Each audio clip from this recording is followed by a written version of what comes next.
hey, everybody. Thanks for joining us for this episode of the Redeeming Truth podcast.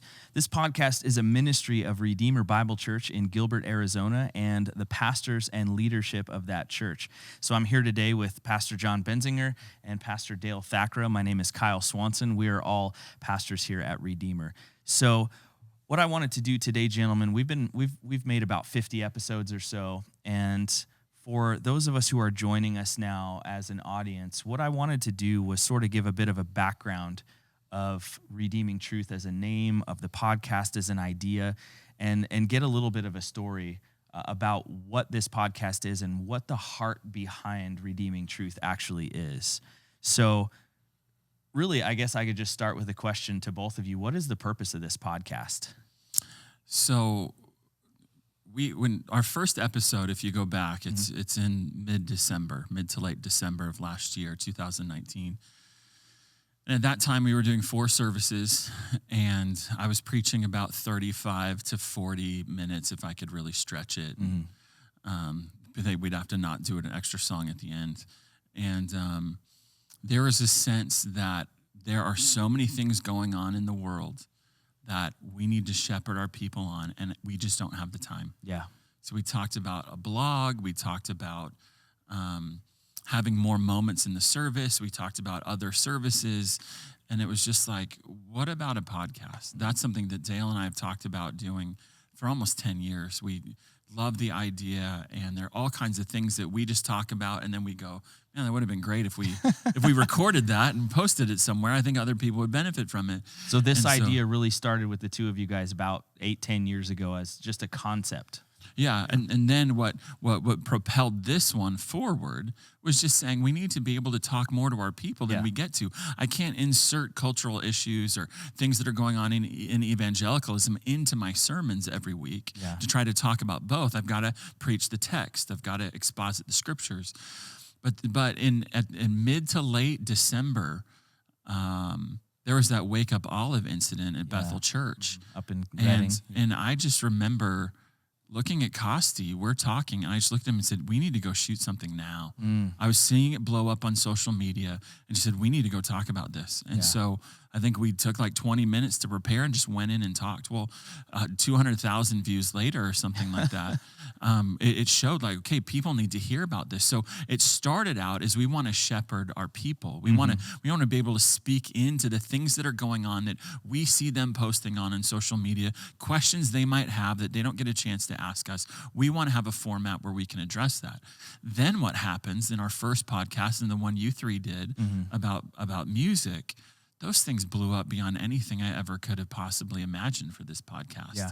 And so what started out is we want a podcast for shepherding the people in our church. That became something beyond anything that we could have imagined. Yeah. So, I mean, I guess that begs the question, do you think that this podcast scratches an itch, answers questions in the sense of addressing truth claims, truth issues in the context of the local church? That seems to be what the driving force was behind it. And you, of course, have a background in philosophy and postmodernism in your master's degree studies. So bringing all of those things in, like you said, in the pulpit, we can't bring in issues of philosophy and worldview all the time. But here, really, that's kind of what we want to break down, right? Yeah, absolutely. Another reason that John didn't mention is there was also a real aspect of, as our church continued to grow, and this really played out during COVID, especially. We wanted our people to have more accessibility to who their pastors are. Yeah, like what do we think? How do we interact with each other? Yeah, our earliest podcasts were us giving our testimonies. That's right. Yeah, that's right. And getting to know each other. Get to know the pastors. Right. And so that was really another driving force behind is to kind of take the technology that was available and leverage it for communicating to our church, as John said. So I forget what the question you just asked. Well, really, in the context of the local church, what's the purpose of this? Yeah. And I think John was talking about the ideas of taking some of those opportunities to discuss secular truth claims and pit them against the biblical worldview in these discussions. Yeah, I think it's turned into something much more, as John just said. It's turned into something much more than we ever thought it would. Yeah. And I think in a digital age, I guess we maybe should have anticipated that we'd have people from the outside looking into Redeemer. It was never our purpose, though, to have viral videos. It was never our purpose to have a viral podcast. It really was to talk to our people. But because that has happened, I think it's opened our eyes to an opportunity that we have to provide solid biblical truth to anybody who's willing to listen. Yeah. And we've had pushback. We've had people come against, some of the things that we've said, and that's fine. So it opens a discourse as well. And we've seen that happen. So again, this wasn't anticipated or expected that we'd have 350,000 views for a Bethel video or anything like that. It was much more of let's teach our people what their pastors think about Bethel and why we don't sing Bethel here. Yeah. And a myriad of other topics that we've covered. But to answer your question specifically, I think it's given us the opportunity to speak into things in a wider variety than maybe we would have otherwise. Yeah, and I think you raise an important point too, that when we're coming together to have these discussions, we're not coming out to pick a fight. We're not creating a topic to go out and, like you said, catch the zeitgeist or put out a buzzword or anything like that gets views. What we've responded to in the past has been things that have happened in the public sphere that are what we see as antithetical to biblical teaching or to a Christian worldview understanding, right? And then we're responding to that with truth. Would you say that's fair? That's exactly what we're trying to do, because there is so much confusion out there that as shepherds, it is our job to feed the flock that God has entrusted to us with God's word and to protect them from wolves. Yeah. And so that's kind of what our podcast is. It is an extension of our shepherding. And now other people look over our shoulders while we try to shepherd our church, and that's fine. Yeah. But primarily, we do this so that we can protect the people in our church from the false doctrine that is rampant in our day, and to feed them the truth, to answer their questions, to care for them and help them in these ways. And so we have, it's funny because you can, when it comes to these social platforms, you can either try to push to create a platform, or you can respond to the platform that has been entrusted to you. Yeah. And all of us, to a man, would agree that what's happened for us is number two. We have not tried to create any platform for ourselves.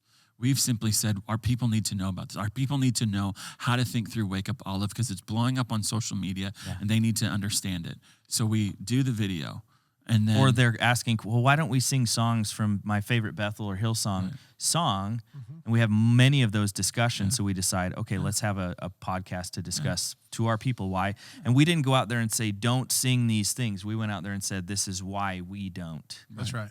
Exactly. Right. That's right. But we've done podcasts on the George Floyd incident. We've done podcasts on why we do small groups the way that we do. Yeah. We've done podcasts on counseling, on tithing, on questions that people have asked us. Well, I think that's the majority of the earlier ones that we had done. In fact, probably about 20 of the episodes we've done were questions we received from our congregation. Right. Exactly. Because we care about them, and because we don't get a chance to address those questions on a weekend, we have the opportunity to create a podcast that does care for them in those ways outside of what happens here on the weekend. Yeah. So, Dale, kind of a funny story from the naming of this podcast. You kind of came up with the name a few years back, Redeeming Truth. Yeah. What was going on in your mind when you came up with that name? I honestly don't know exactly what was going on in my mind, but I know that the grammar king over here told me that you can't redeem something that's already been redeemed. Meaning truth is truth, and there's nothing to redeem about truth. So I'll let John kind of fill that in. But yeah, the redeeming truth, in what I was trying to capture is that we're in a battle culturally that we're constantly having to put truth out. We're constantly having to answer questions and answer things in the culture with truth. Yeah. So the redeeming aspect of it was, for me, is like putting truth out there constantly. It's this verb. It's this thing that we're always doing. Yeah. And it never stops. I see it too as, and John, it's funny that you would be the grammar Nazi on that, because having studied so much philosophy and postmodernism, the idea that truth is relative, truth is a coherence idea that as long as I can build a worldview that sort of makes sense for me, then I have a reference point from each other that everything's true, rather than having a foundational truth. And, for me, when I think of the name, I think of the idea of going out there and even redeeming the idea that truth is something that's relative, that truth is concrete and it's defined however God says it's defined, not however we say it's defined. Yeah, truth is both relative and it's objective. There are things that are true about me because I'm me. Yeah. I like certain kinds of foods. I like certain kinds of movies or whatever. Those are relative truths, but they're objective truths. I am a man, 2 + 2 = 4, and so on. Are you sure about that 2 + 2 = 4 one? I absolutely. That's been in the news a lot lately, so I just want to make sure. Don't dive down that rabbit hole. Yeah, that's insanity. This is the depraved mind of Romans 1. Right. Yeah. So that we're living in right now in America. So for me, when we were talking about the naming of this podcast, we were, before it's official, we can discuss it and go back and forth. But once it's named, it's named. And so for me, the idea of redeeming is buying something out of slavery, buying something out of peril. And so that's what we're seeking to do, that truth is under attack. Truth is in peril in our culture. And so we are seeking to pay the ransom price to free truth from its kidnapping right now by our culture. And Wow, so that's a great within way the to put church and that. outside of the church. Yeah. And so people watching this are going to say, that's awfully arrogant of you. Isn't that nice to have all the answers to things? Well, we've been accused of that. But at the end of the day, that's what homework is for. That's what doing the hard work of doing exegesis in the Bible, studying the original languages, studying opposing views, coming up with answers to questions. Like, this is what it is. This is how we come. We don't intuit this. We don't feel our way through these things. Yeah. We don't ask what does my favorite teacher think, and well, then that's what I'm going to believe too. Yeah. Like, we do the hard work. And when we do the hard work, we can come on here and say, here's what we think is true and here's why. We'll give our reasons for it. You don't have to agree with us, but we're not just going to come out here and fly off the seat of our, talk off the top of our heads, because this is what we feel or this is what our favorite teacher said. No, not at all. We're going to do the work. Why? Because we think truth is valuable. It is one of the most valuable things that we have in this existence. Is truth. Mm-hmm. And because it's under assault, we want to be where the battle is raging. We don't want to stand back as critics and go, oh, look at that over there. Isn't that interesting? We want to be in the fight. Yeah.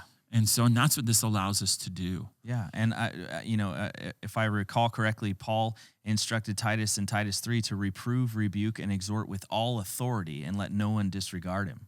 Yeah. Right? So where does that authority come from? It doesn't come from Titus himself because he had this great opinion or a podcast. He had the inerrant, infallible, sufficient word, which we have. And if you look in 2 Peter 1, it says his divine power has granted to us all things pertaining to life and godliness. How? Through the knowledge of him who called us to his own glory and excellence. Well, what is the knowledge of him who called us to his own glory and excellence if it's not the perfect word of God that all of us carry around? So just like you said, we do the hard work of figuring out how does the Bible demand that it be interpreted, right? Because it has its own inherent hermeneutic. We have to see it the way that God intended it to be seen. We interpret it that way. We see God's perspective and we give it to people. It's pretty simple. Mm-hmm. I don't think there's, it does take work and it is a challenge, but we're not inventing anything new. This is a 2,000-year-old process that we're just jumping into. Which is fascinating when you think about it. Something that somebody could have said 100 years ago that we're saying today would have been heralded and celebrated, right? Yeah. They would have been, oh, that's great. But now we're in a time where truth, as John was just saying, truth is under assault. Mm-hmm. There's an attack on truth, and we're supported by the people of our church to do the study. We're supported by the people of our church to enter into this battle. And we think that this is an avenue, living in a digital age, that we would be suspect as leaders if we didn't enter into it. That's our conviction. It doesn't have to be the conviction of other churches or other pastors, but that's our personal conviction that it would be malpractice Yeah. for us in a digital age not to enter into the fight digitally. Yeah. And help the people that God has entrusted to us think through these things Yeah. biblically. This is how you care for them. Yeah. This is one of the primary ways that you care for the flock that God's entrusted to you is teaching them and helping them see not only is the truth under assault, but here's how you respond to that. Yeah. And this is what it means to love the flock that God's given you. And so this really, again, just want to reiterate that this is an extension of our love for the people of God that he has brought, that he has been bringing to our church. And then what has happened is that people see the way that we've loved our church, and they jump into that too online from all over the world. And then even some crazy people leave where they live and they've moved to Gilbert. Crazy good. Crazy good. We love good. all of you who've done that, by the way. But they've moved here to be a part of this church. Yeah. And so it is, but it all stemmed from our desire to love and care for the flock that God's given to us. Yeah. So, John, you and I were at a conference recently, and one of the big takeaways that I think both of us walked away with, and I remember kind of seeing the look of resolve on your face, was we didn't pick the fight. This fight came to us. This was a conference on intersectionality, social justice issues in politics. And the speakers were all in one voice saying, we didn't pick this fight, but we're certainly going to step into the arena and respond with truth. And so, I love the fact, and I want to tell you guys as a guy who's, been on staff almost a year and a half, you guys have been together as friends for almost over a decade and envisioned this church, 5, 7, 8 years ago, that I'm benefiting from the worldview that you've put together and the ministry philosophy that you've put together. So I want to express my thanks as a member of the team, as a member of the church, and let you know that I have also seen and had these conversations with our church members that they are being benefited. So thank you guys very much. And for those of you watching, we just wanted to make it clear. Like I said, we're about 50 episodes in now. We wanted to reestablish for you what our vision and our purpose was for this podcast. We've been accused of going out and picking fights. We've been accused of, trying to make a name for ourselves off of names like Bethel and other things like that. That has nothing to do with it. Anyone who puts out what they claim to be biblical truth in the public sphere has the right to be criticized and challenged in the public sphere. And so we're going to do that for the sake of our people, for the sake of the truth, for the sake of being faithful to the gospel of Jesus Christ. So I hope you've enjoyed watching. If you are enjoying these podcasts, please make sure to go to our YouTube channel and hit subscribe. You'll see those new episodes come into your playlist every week. As well, if you're on Apple Podcasts, we are there on Apple Podcasts. You can subscribe to us there, and then they'll just load into your playlist in Apple Podcasts. We're also building out a little bit of a social media presence, so if you look for us on Twitter and Instagram, you'll find us there as well. Kind of just find some fun behind-the-scenes content. So thanks for watching. We look forward to seeing you in the next episode.